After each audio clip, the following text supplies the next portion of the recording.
What's up everybody, my name is Dwight and welcome back to GeForce Garage. With the final season of Clone Wars coming out, we're feeling the Star Wars spirit over here, and so is Larry Andersen, who has transformed his massive digital storm case into something straight out of an Imperial ship.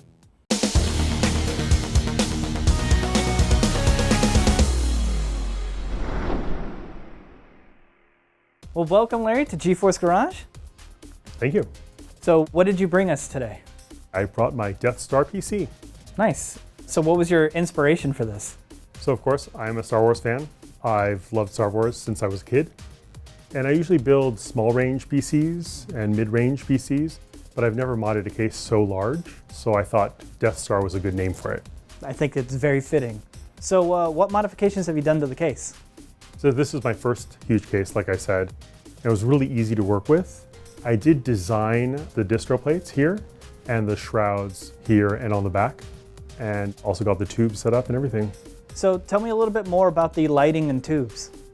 Yeah, so my previous design, I used special lighting from Corsair, but for this one I used a custom layout, and that was really hard because I wanted to get all these lights under each tube, and the light wasn't really showing through the tube the way I wanted it to, so I ended up sanding the tube, and now the light shows through because it diffuses through the tubes, and I liked that look better.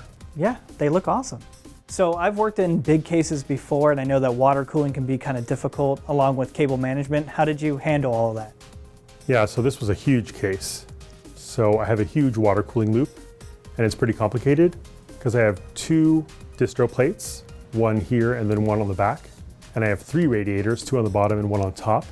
So the water goes from the reservoir to the radiators on the bottom to cool off the CPU. That then goes to another radiator here on top, and that's sent to the GPU before it gets back to the reservoir.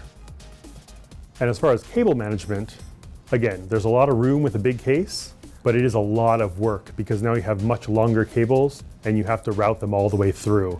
On the back, there's a huge cable system, and I wanted to make that look perfect because usually cases only have one exposed side, but I wanted to make sure I was able to see both sides here, and I wanted both sides to look spectacular. Well, it looks amazing. So what can you tell me about the specs of the PC? So the case is from Digital Storm, and it's an Aventum X case. And the motherboard is an ASUS ROG RAMPAGE 6 Extreme. I picked this motherboard because it has a program called Sonic Radar that allows me to identify where a sound is coming from in a game. So I really wanted to applaud ASUS for providing that program to deaf gamers. Inside the system, we have 64 gigs of Corsair Vengeance RGB Pro RAM, two 1TB Samsung 970 Pro SSDs, an i9-9940X, and of course, a GeForce RTX 2080 Ti.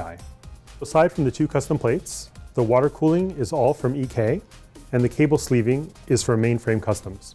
Well, thank you, Larry, for bringing your amazing PC to GeForce Garage. Is there anything else you want to talk about?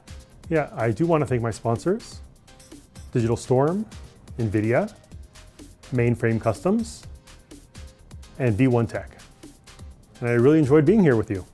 Congrats, Larry, on taking first in the latest Fort Land with this absolutely incredible machine. I love the look of the frosted tubes. If you guys like this video and want to see more, be sure to hit that subscribe button down below, and we'll see you for the next one.